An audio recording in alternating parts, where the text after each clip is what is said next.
You feel this nervousness on the phone there? Sir, I've been trying to make an urgent phone call up there. Well, I don't think it's something I want to do on an overseas phone.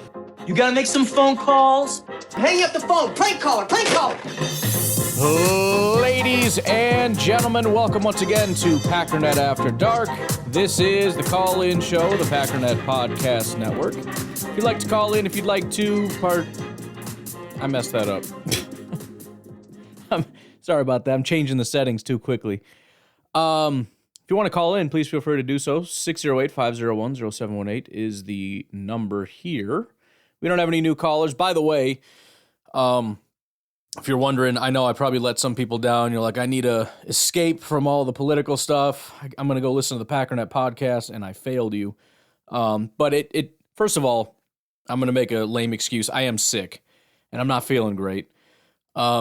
Beyond that, it dawned on me, I think the numbers are going to be terrible as far as downloads because of the election. People aren't going to be, most people, right? For those of you that wanted an escape, again, I apologize. Most people are going to be glued to their television for other reasons, and even the next day, it's mostly going to be all this stuff. So I'm going to give myself the day off, and then we'll be back at it the next day. So here we are. I'm just letting you know the thought process there. But now that that is behind us, and it is officially let's watch movies time, I got to get cracking on that. In the meantime, Drew, what do you got going on, man? Hey, Ryan, it's Draft Hobbyist from Green Bay. What's going on? Couple of thoughts is, one thing about playing Love injured is I'm kind of worried about his long-term, habits. When he can't run out, he is playing hero ball more because he doesn't like to throw it away. And then I think, poor mechanics can creep in and poor processing and, when he comes back healthy again, then I'm worried that he's going to keep those bad habits. And, he was on fire when he was healthy. And if we had just sat him, let him get healthy again, then, you don't run that risk. But I think once we started him, then LaFleur probably didn't want to bench him and then have a narrative that he got benched for Willis. And now you have quarterback controversy. The media is going to go crazy. So maybe they're trying to get ahead of that, but I don't think they should be worried about that if that is playing into why he played. A big issue with playing Love is that, early on, I didn't think he was that bad, but as the weather got worse, clearly his play dropped, and as we got further behind too, I guess. But Jenkins was playing center, and we had to play, because he wasn't mobile, Love wasn't mobile, we had to play out a shotgun almost every play. So you have a backup center in horrible weather, snapping shotgun, and as the weather got bad, as the wind picked up, now the ball's going all over. Well, sure. Love doesn't have the mobility to bend down and get the, Willis could have went right up behind center.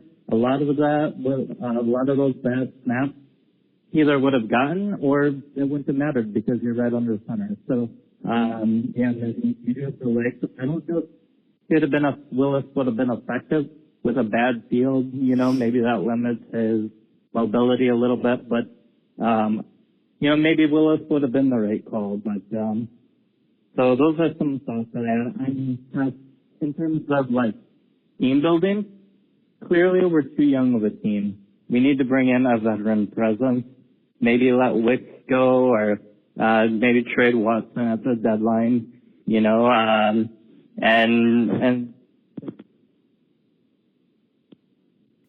Did I lose you? Drew? You there? Drew? All right, he's got a couple more calls coming back in, probably picking up where he left off there. A couple things. As far as the bad habits, I'm not as concerned about that. I understand what you're saying, but I figure habits are built over an extremely long period of time. I think maybe less so than a habit would be more of, for example, the not trusting your leg and not extending plays because you don't really trust it. And that just takes time to rebuild no matter what. Trust in your body, I guess. But I don't know that he would build like his choosing to get away from mobility entirely because of a couple weeks of a slight injury or whatever. I don't think that would necessarily happen. And, again, as much as it seems like I don't know that I fully understand it or buy it even, PFF has said over the last 5 weeks he's gotten better every week.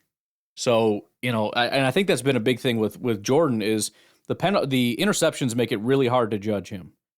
Because my brain shuts off after he throws a really stupid pick six, and I have a hard time looking at Jordan and seeing anything other than a guy that sucks at football, right? And it's like, well, actually, every other pass was quite good, which isn't really the case. But, a lot of it, he did a pretty good job. And overall, again, the graders, again, it depends on your grading scale. Like I said, I've always said I think if fans built a grading scale, it would be a much higher scale. And that pick six would have been like a -10, and he would have ended up with a terrible grade on the day. But PFF does a 2-point scale, so it's easy to overcome that over the course of 30 some odd throws or whatever. As far as the center situation, I don't really know. I don't know what. I guess I understand the thought process of just go under center. I think there's a lot that comes with it. It really feels to me like Jordan Love and his play style and this Packers offense is built around not that. And you got to remember, when you get under center, it changes everything because the quarterback now has to turn his back on the defense and his own offense. And so, what seems like a minor change might have been a pretty major change. Maybe it would have been fine. Maybe it was the right decision. I don't know. In hindsight, I'm sure they looked at it and said, we don't want to completely overhaul our offense because we assume Elton Jenkins, who we think to be a good center, is going to dirt 3 footballs. In hindsight, it probably makes a lot more sense than if you were in the meeting rooms beforehand asking, should we completely tear up our offensive playbook and rebuild a new one for this week, all based around a center. And I think most teams, Packers included, tend to look at things and say, we expect guys to step up rather than dumbing things down for people. And sometimes you do have to dumb things down. They do it for Malik, obviously, to some degree. But there's got to be some level of step up, too. And I don't know.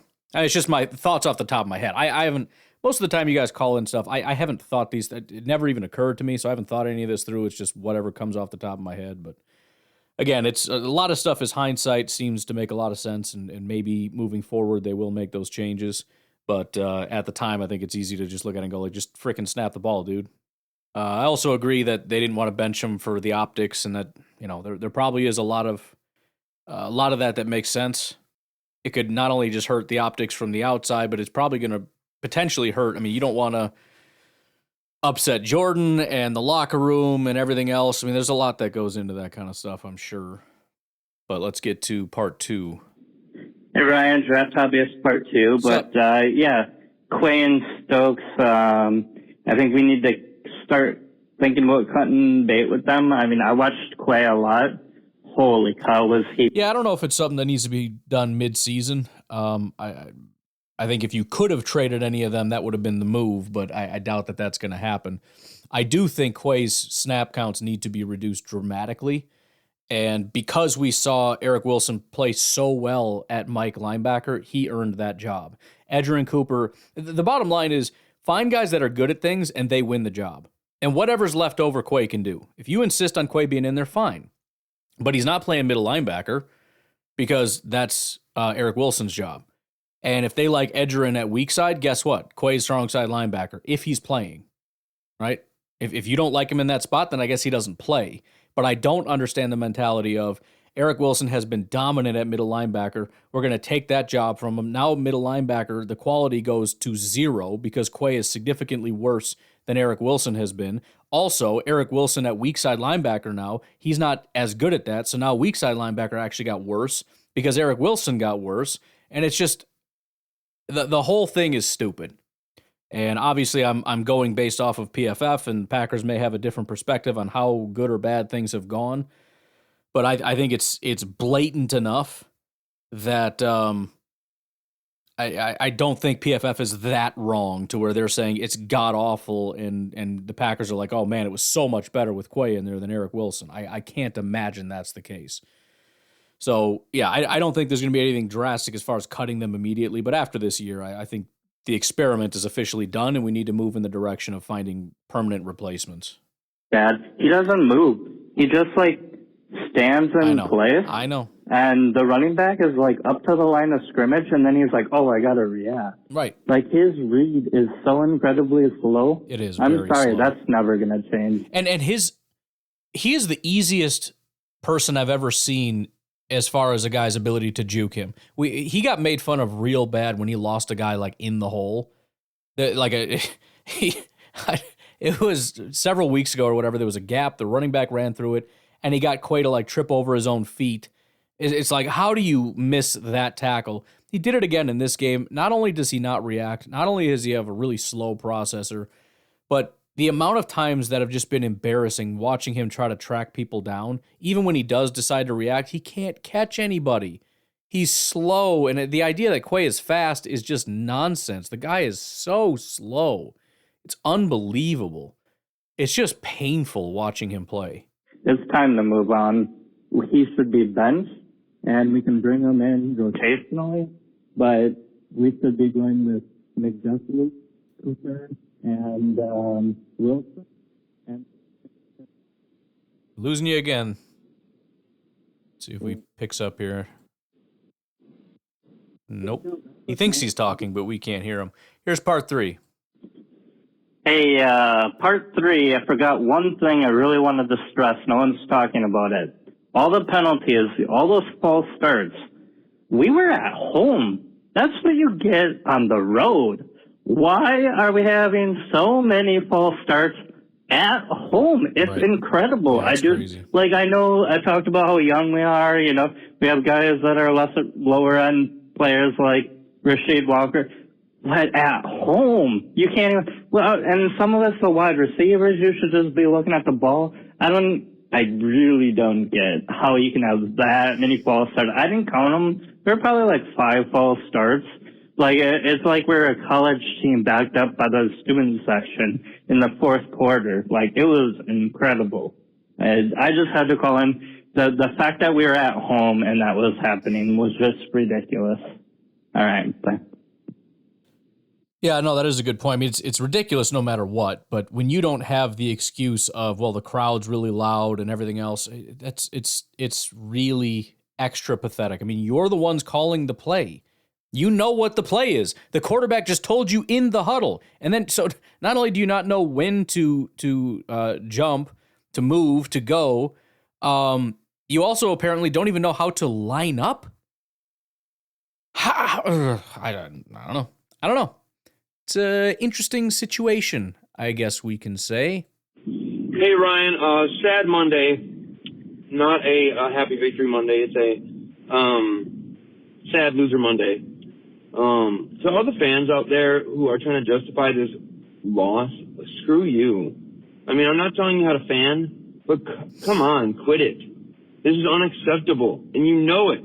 Quit pretending it's oh, it's okay because this is it's no, we just didn't play clean enough. We did not. Yeah. Now, granted, the defense did a pretty good job, considering they're the highest scoring offense or whatever. It really only held them to 17. But Jordan Love's a freaking idiot, and I'm about sick of it, to be honest with you.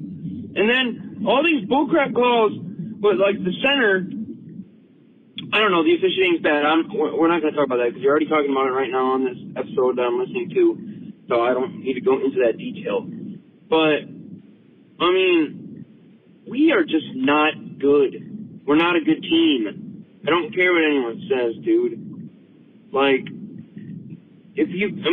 keep playing like this, and that's a thing. It's yeah, okay, we're playing the Lions, but, we play like this against every freaking team, even the bad ones. We're just, sloppy, man. And good, championship teams do the little things right. They don't do that stupid crap. And I am just so fed up with it, man. And I'm like you, where I just, stop being so positive.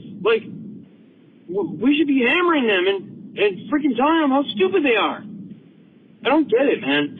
But something has to change, dude. And I thought Hafley was kind of an idiot. It was so obvious what the Lions were going to do, and he didn't have the right answer for it. It's like he was just out there guessing, like, oh, maybe I'll do this, maybe this will work. And then LaFleur, like, freaking, I just don't understand, man. I'm really pissed off on this Monday, dude, because now this week's going to blow. Well, before we go too far, first of all, obviously we've talked about 1,000 times, I agree with the sentiment that, you know, we can be happy with our record, and we can understand that, you know, a loss that wasn't a blowout to a division rival that is like the number 1 ranked team in football is not a disaster or whatever, while also looking at it and saying, yeah, but we shouldn't have lost, and we shouldn't have been playing that bad, and if you continue to play that bad, you're not going to win, and you can't just assume that, oh, well, that's definitely going to get fixed because you don't know that it's going to get fixed. And by the way, it's going to get fixed is not an excuse for anything. It's like if somebody is punching your child in the face, and it's like, hey, stop punching my kid in the face, and it's like, oh, come on, he's obviously going to stop at some point. That isn't the point. You shouldn't be punching my kid in the face. You shouldn't be punching anybody in the face. That's not okay. Not the first time, the second time, the third time, or next time. And if you do stop in the next 5 minutes, that doesn't make what you just did okay. Same thing here. If they figure it out week 13, that doesn't make 1 through 12 okay, because it's not. You shouldn't suck for 12 weeks and not know how to play football. Now, on the defensive side, I've already said I don't necessarily see a problem. Obviously, there were some frustrating things. I think the good thing that Hafley did, first of all, keep the score low, but they are a high-efficiency offense. Jared Goff makes it look frustrating because he completes so many passes. The problem is, though, he couldn't complete passes beyond 5 yards. And so what the defense did is they allow the little dump-offs, and then they come and stop them. And even though it's frustrating because it starts to look like a Joe Barry defense, the bottom line is you let them play their game, and then you say no more. You can take this much, and that's it. And that's why they didn't score a lot of points. They really didn't. And it is frustrating to see another completion, another completion, another completion, another completion, but they didn't allow them to push the ball really down the field. And, you know, them being able to run right up the gut on 4th down and get a touchdown is just an absolute failure of execution. And if you think about it, had the team executed on a couple 4th downs, how many points did they get? 3, I think. I think they scored 3 points. If the defense was able to execute on those 2 4th down plays, their team, their offense scores 3 points. So I think, and this happens a lot. There are times, and this happened with Joe Barry a lot too, because especially when you have a bend, don't break style of defense, you'll look and be like, that was the worst defensive performance I've ever seen. And then you look at the score and it's like, oh, they scored 17 points. That's not a lot at all. But I'm still pissed because it felt like it sucked. You know, sometimes you just got to look at the results and say, well, whatever it was, it worked. Okay? And then I have to wait another 2 weeks to find out if my team gives a f***ing play the Bears. Let's see if they give a damn. Let's see if they actually have a good game plan and can actually execute. And see if Jordan Love doesn't look like a total moron. I'm fired up, dude. Screw this. Screw this. We're going to freaking win the rest of the division games. We freaking better. Because I'm sick of it. I don't even know what else. I'm so freaking pissed off. I could just say a bunch of swear words, but I'm going to stop now, okay? So, have a good rest of your week, Ryan. All right, man. You too. And that's, I don't know. That is the thing, right? All we're doing is we're sitting around waiting for things to get better. It's the two equations. It's, are they going to get better and win? And what is our current record? And the record thing has been fantastic. And you got to give them a lot of credit for that. To be able to overcome losing your quarterback 3 different times, Malik has come in and won a football game for us, which is crazy. And, you know, well, it was against bad teams or this. It doesn't matter. The last 2 years we were in this situation. We lost to bad teams all the time. So the idea that you're bad because you only beat bad teams is not true. Bad teams don't beat bad teams every time they play them. They typically lose to bad teams at least 50% of the time. It's generally good teams that consistently beat bad teams. It's just great teams that consistently beat good teams. That's sort of another metric, I suppose. Which is rare because there aren't that many good teams to consistently beat anyways. You look at the best teams, how many times do they play really good teams? Maybe twice to this point in the season? Maybe. How many really good teams have we faced? Maybe 3? Vikings, Lions, and Texans, you could argue, and they're 1 and 2? But that's it. And so there's nothing else to really talk about. You know? I mean, we all know what the situation is. The team knows what the situation is. We know that we're in a good spot. We know that we got to play better. We know exactly what the problems are, and it's largely discipline. And if they can get that, they should be a good team. That's just where we're at right now. So we just, like you said, we just sit and wait. Why don't we take a break? We'll be right back. What's going on, little modified fighter? How y'all doing? I know how y'all doing. Feeling like crap. I didn't call immediately after the game because I called in the middle of the game and I did a little pre-rant. Jordan Love is like an anomaly to me right now. And I can't blame it on being young, starting young, because you still know how you're supposed to do it. Like, you've learned this.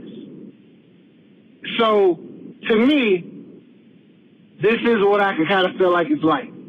It's basically like, all right, Jordan Love, you've been throwing interceptions all year. You've been, throwing the ball off one foot, backwards, trying to do a cartwheel. Like, just chill out. Throw the ball accurately. That's it. That's all you got to do, sir. All you got to do. Read. Do your first read, second read. You do all that, great. Come on. That's all you got to do. And then, what it feels like to me is this. My analogy, my crazy analogy. It's like if all season Jordan Love committed a crime or something. All right? Well, he got a ticket. And they're like, hey, all you have to do is just community service, and it's a very easy community service. Just walk this old lady across the street, make sure she gets there safely across the street, and we'll drop all the charges. You're good. Pay a little small fine, and everything's great. And basically, that game was like he walked the old lady across the street, and right before she got safely on the curb, he just pushed her in front of a car. And then it was like, what? I thought, the car was going to hit me or something. Like, that's literally what it's like. It's like, how could we talk about him throwing the ball in danger, putting the ball in danger so many times? Then he looks like he's having a perfect game of not doing that.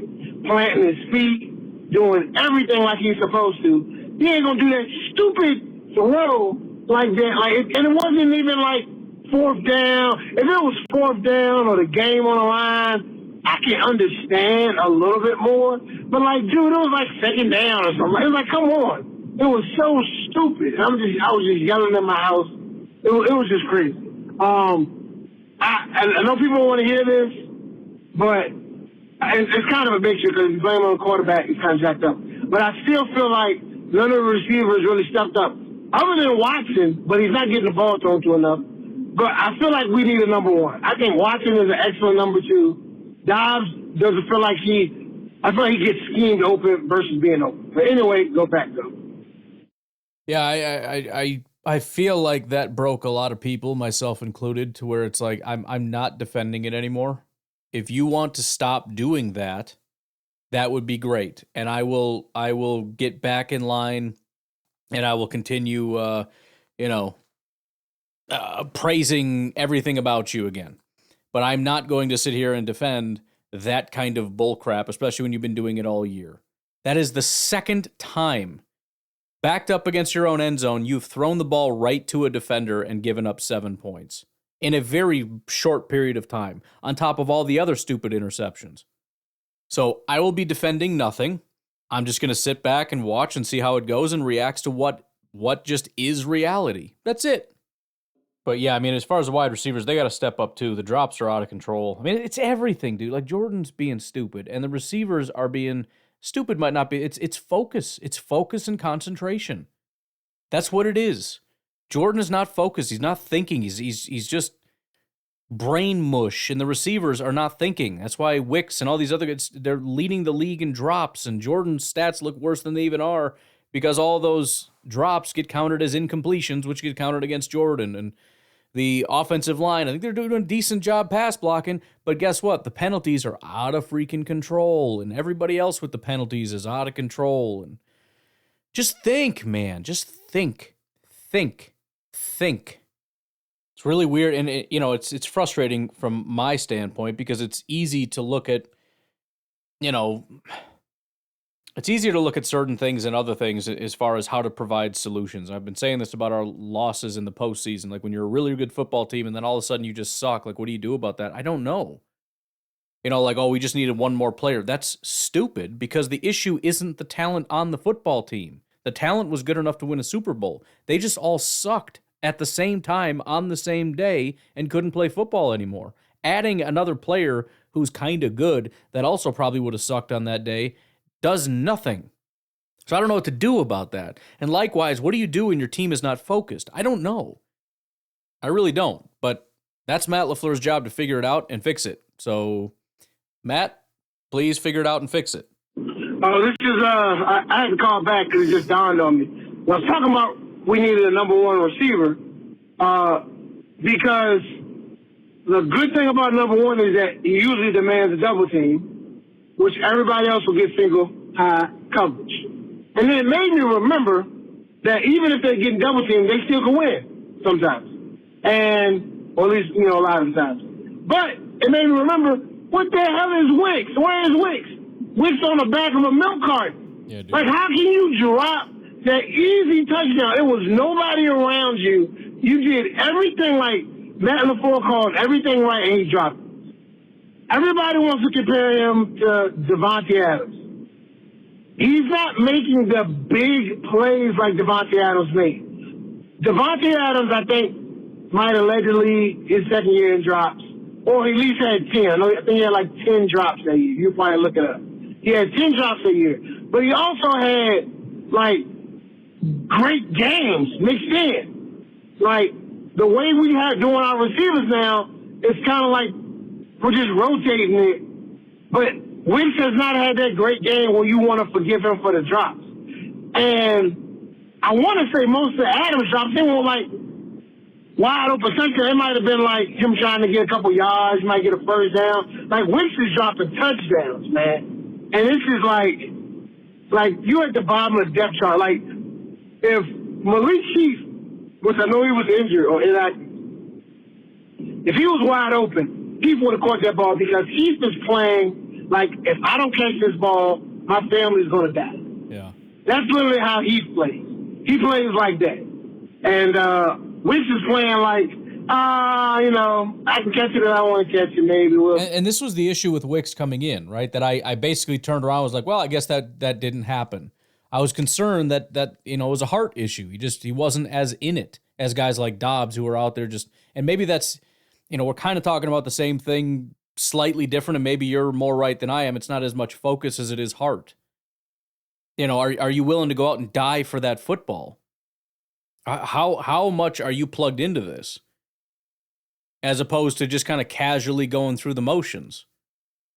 Because I don't know. I don't know, man. It's just ridiculous. It's like, it doesn't make any sense.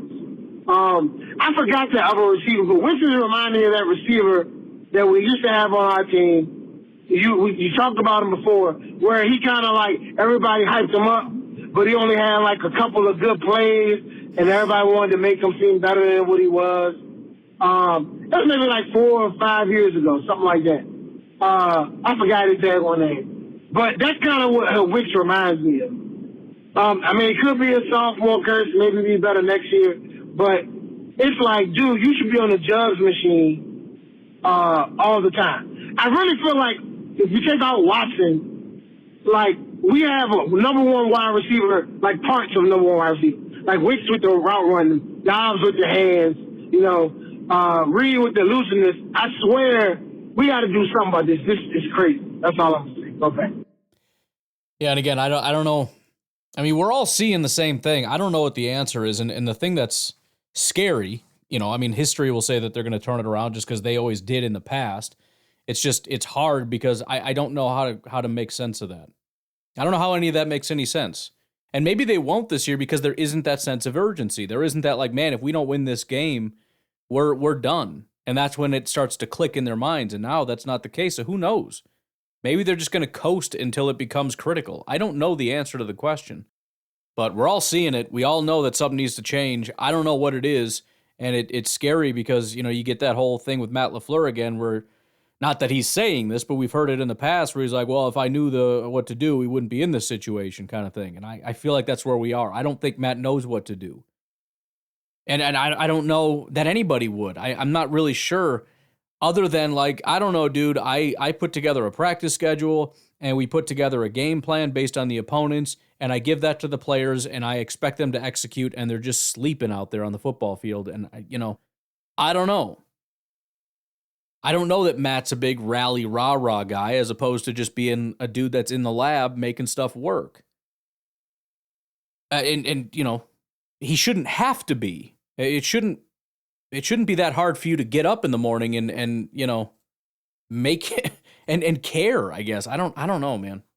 I don't know. But again, we'll go into the bye, and the guys will rest and recover and hopefully at least in some way care about football. I'm sure some are just going to be constantly obsessing and working hard, and others are going to spend their time harvesting their crops with cowboy hats on, playing some kind of simulation video game.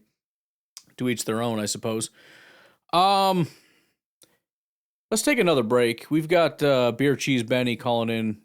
Looks like he's swearing up a storm, so we'll have to I got to prepare for that. Let's take a break. We'll be right back.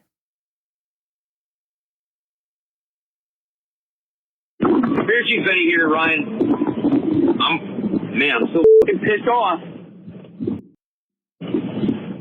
It's a gloomy day here in the low country of South Carolina, and I'm sitting here because we lost. And, Jordan Love said in the press conference, I got to clean those things up, I got to stop doing that. You say that every freaking week. What are you going to do to stop doing it? I just threw my vape. Yes, I'm a feed.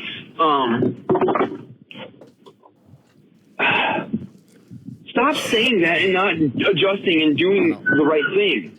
I'm sick of it. It's like when LaFleur says, we got to be better. Okay, then be better. I don't get it, man. We're going to get pummeled by the Bears if we keep doing this shit.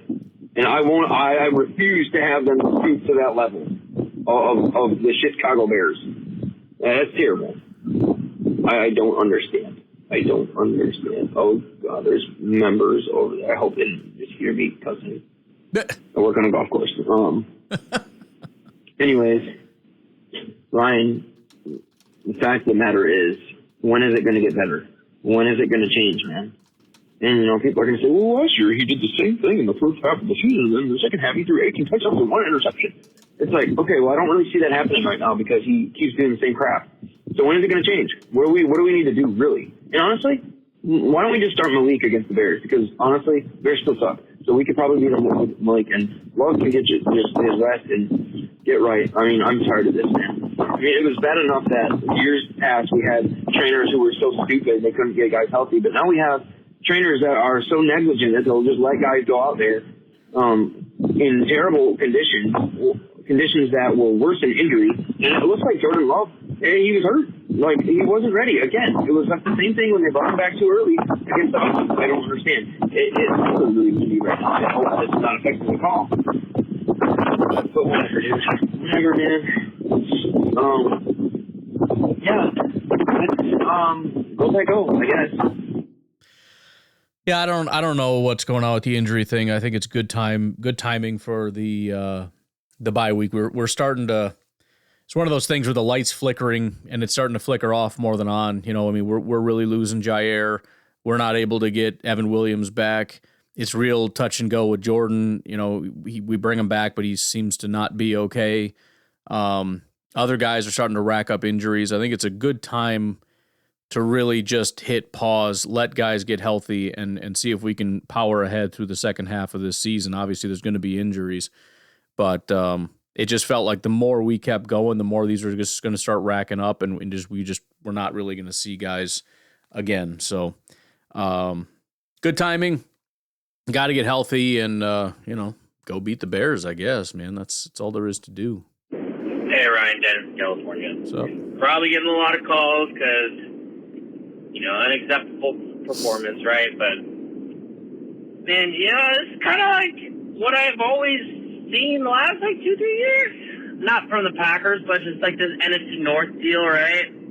Like last year, Lions, they start off hot, and they didn't just fall off, but like everything's going their way right now, except for the Aiden Hutchinson thing getting injured. But everything's going their way right now. They have an absurd drop percentage, and looking at all the guys on their team, it's like, okay, it actually makes sense why they're not dropping a lot of passes, because they got older guys that are all like reliable receivers as their like number 3, 4, whatever, right? Because Tim Patrick, when he was with Denver, he's not a good receiver. He was always kind of like a security blanket, but he just could never stay healthy. Allen Robinson used to be a good receiver. I could have swore I heard that name. I'm not sure if that's true or not, but I thought I heard Allen Robinson's name. I don't know. But they got everything going their way, and they had people, catching everything in the rain somehow, and in midair. Doesn't matter, right? But we dropping the ball. We're doing penalties. The Vikings, they came back and won yesterday, but I don't know. Like they look like they're ready to fall apart. I think we're a second half team. I think the Lions, they're like an A+. I think they'll maybe drop down to an A-. Right now we're a B-. But with how Love played, like he threw a boneheaded interception again. But dude, he was, in the rain, he was injured. He was getting the ball into catchable places most of the time. There was probably maybe 5 catches where it's just, the ball is just too wet and it just physically can't make it. But there were a lot of opportunities for the receivers to catch where they just didn't execute. I think we just got to do better. That's all it is. And we have room to do better. There's plenty of opportunity to do better. It just has to happen. Go into the bye. Let's get better. Go Pack, go. Yeah, I mean, we're all just guessing right now, I mean, we have history to go back on, and generally, like you said, it's not just a Packer thing, it's an NFC North thing. We've got the teams that start hot, and then they start to taper, and the Packers start slow, and they start to, crank it up, and then the Packers and this other team, whoever it'll be, we'll get into the playoffs, and then we'll see what happens, and blah, blah, blah. But again, who knows, man? Maybe the Lions just keep getting better. I don't know. Maybe the Vikings get a second win. Maybe the Bears figure it out. We could end up last in the division. It's not that implausible, to be honest. I mean, it's becoming that with the Bears continuing to slip, but, one loss to the Bears could start to move things in that direction. So, not trying to be negative. I'm just saying, no idea. No idea. Hey, Ryan. Goose here. Goose! It's been a while since I called. What's up, man? That abomination of the game, I have to say a few things about it. First of all, right now, Jordan Love ain't it. I don't know if he needs to take the time to heal or what. Maybe that knee injury affected his brain. But the lobbing it up to the other team like a gift-wrapped touchdown, if he does that one more time, he needs to be benched. It's getting so bad with the interceptions. Yeah. And they aren't on, a risky pass. They're just on flat-out bad passes.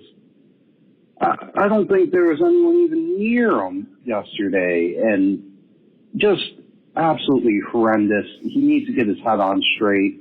He needs to get healed up. And Matt LaFleur needs to get down his throat about this. Right.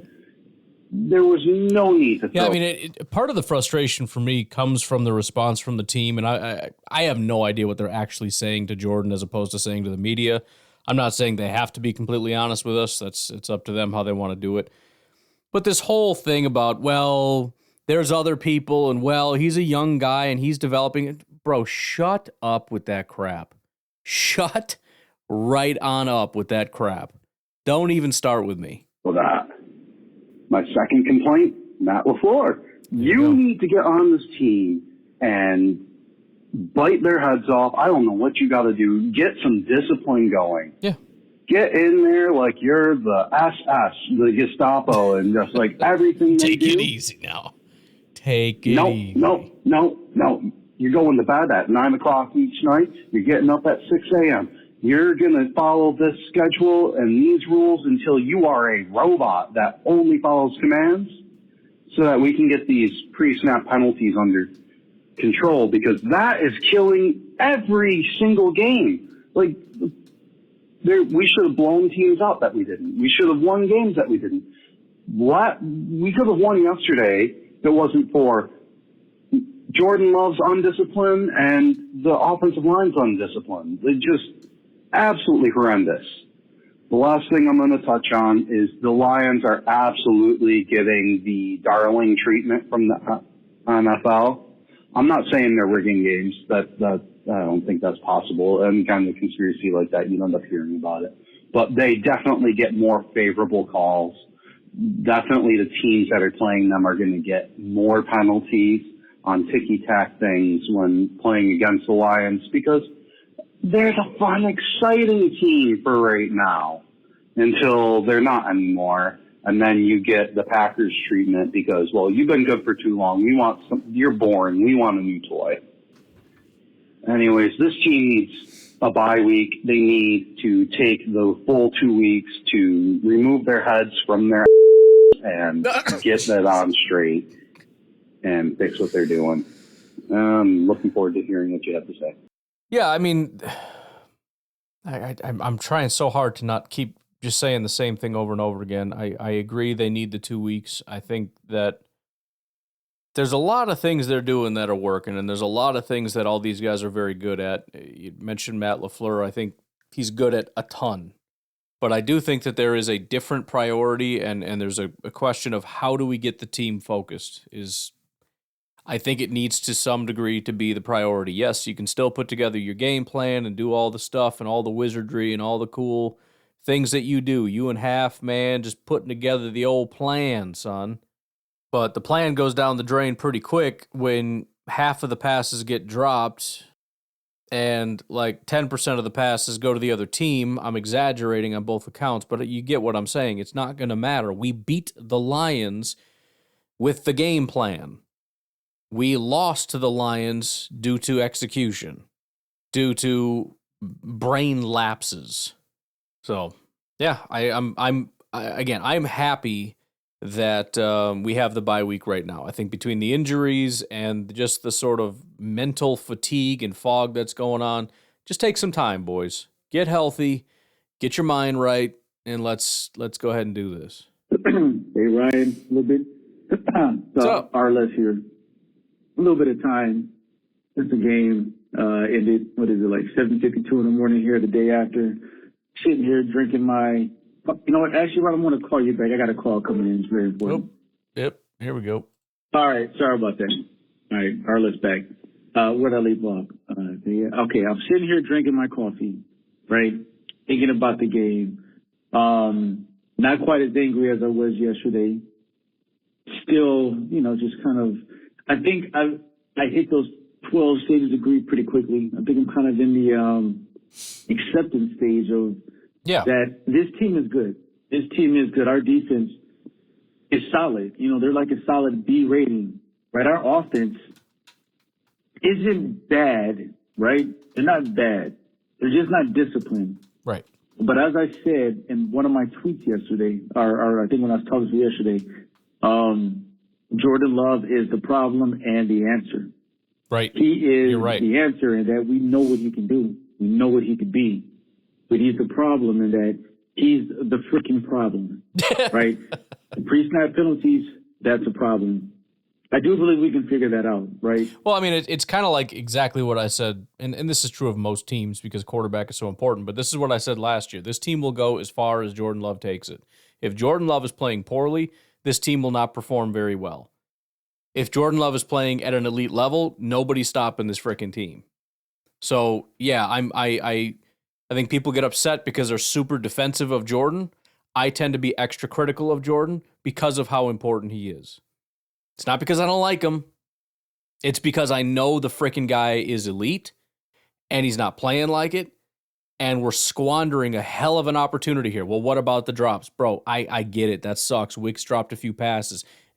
We will overcome that with an elite Jordan performance. We can overcome everything, right? But let's get that figured out because whether we're good or not is dependent on that. Then we can work on the other stuff. I think that's easier to figure out. I think it's easier to tell these linemen to, hey, just, stop. I think it's easier to teach that snap count and whatever it is, and even the holding penalties. Just like, hey, if you get beat, just get beat, right? I think that's easier to teach than it is to get the bad habits out of Jordan Love. I don't know what's being taught in that regard, but there needs to be an element to that. And I understand we're talking split seconds, and this is true with Jordan, with everybody else, that it's like in the moment you grab or you panic or whatever. With the exception of the quarterback's about to get nailed, right? If you lost a block and the quarterback's about to get smoked, freaking horse collar that guy. I don't care what you got to do, get him down. Don't let him get the quarterback. It ain't worth it. There's good chance that's about to be a fumble. You could injure the quarterback. You're already going to lose a bunch of yards. I'll take the extra couple yards it may be for a hold. Plus you get the down back. You know what I mean? Outside of that, don't hold. Don't hold, especially on a stupid running play. If you messed up, you messed up. It is what it is. Frickin' do better next time. But am I just tired of holding plays on run? And I know sometimes the reason it was a big run is because of the hold, but I don't think it is most of the time. I think most of the time that was not as consequential as the panicking offensive lineman thought it might be. And I think at the end of last season, we didn't see a lot of it, just because if you remember, all receivers were just wide open. It was just, I don't know, it might have been a combination of, people not really expecting us to do what we did, and then it just seemed very easy. It flowed so well. This year, not so easy. I feel like everyone's prepared for us. They've got some tape on us. Rich and Reed aren't as explosive as they were last year, at least not Reed in the past several weeks, but with Jordan Love, I really worry that, he's going to be it's going to be something that's hard to get out of him. And it kind of reminds, when I was in the military, we used to, do these operations, and I remember being in the defense. There was a guy that was one of the officers that I was with, and we were doing some training. I remember he was great. We would do everything we did. We go to the range, we do hikes, we do some offensive operations. And he was just great. He'd be good, pretty consistent. But then every now and then, we put him under a little bit of stress and pressure, and he would just do something just boneheaded. Like, I think we're in a mountain town. We're in like a mountain town. It's like an urban warfare environment. And, we're at the high ground, shooting down to the enemy in the street. And we start receiving fire, like heavy fire, right? So he's trying to provide some cover fire. So he squats down, he reloads his magazine. It just immediately pops up. So we got a part 2, but it was like 3 minutes later. So I'm guessing this is a continuation. We'll see. Anyway, to summarize my story, he gets up and he pops a shot. And we heard the shot go off. We just assumed that, he shot in the direction of the enemy. And we hear the whistles blowing. They end the exercise. And we're like, oh, what happened? What's going on? And I remember the instructor comes over and he says to this guy, this lieutenant, he was like, you got to be the dumbest, best officer that I've ever come across. He was like, because you are just remarkable. But then every now and then you just do the most boneheaded thing I've ever seen. So apparently the shot he popped, he got up and shot, and he shot like literally in the friendly area, like basically shot the person to his left. This is all training, so it's all blank rounds, but he basically shot the man to the left of him. And it was just boneheaded, right? And I know the story's not very relatable unless you're in the military, but when I see Jordan Love, that's kind of what I think about that guy. I'm not going to say his name because he's a Packer fan, and odds are he might be a listener. And if you are, I'm talking about you. But, yeah, I think about him because he's just like, you have so much talent, so much ability. You can be so great, and we see it. And it's just like you're in your own way, and you're in your own way to the point where I feel like you're just, at some point he's going to bring down the team morale, because if Josh Jacobs keeps putting out like he's putting out, and the end result are losses, are very, very, very tight wins because we have to overcome Jordan Love mistakes, that's going to get exhausting. If these passes are continually to be low and behind these receivers that are getting open, that's going to be a problem, right? Like, I think these things add up, and he's got to get it together. LaFleur has got to get that man bring him back into the fold, get him on a straight and narrow. Even if you got to limit the offense a little bit, maybe just put some lateral limits on him, man. But this can't continue, man, because I am at the point where the end of last year, I said Jordan Love was an elite quarterback. His equity that he built last year at the second half of the season is exhausted. At this point, he is a freaking starting quarterback for the Green Bay Packers. He is not elite. He is not a bum. He is neutral. From this moment forward will determine how I view him. And I think that should be across the board. His equity is spent. It's spent. He's not elite. He has potential. He is a quarterback with potential, and he needs to show us what he can be consistently. Sorry for the long call. I think that's a great way to put it. I mean, it's the equity, the goodwill, whatever. It's burned out. I mean, we're back to even. You know, you had a really bad start last year, and then you ended as the top quarterback in the entire NFL. It was a net positive performance. He was one of the best quarterbacks over the course of the season when you look back on it, even when you deduct the first half. But all that's kind of back to zero because now we're looking at 2 first halves, so that's basically a full season. Out of a season and a half, we have 1 full season of Jordan is, I don't know. And so the idea that I had last year that it's unlikely that guy could fluke that well for that long is becoming more of a reality every single day because it's becoming such a small part of the full sample size, with the rest of the sample size being, flashes of greatness with equal flashes of ugly.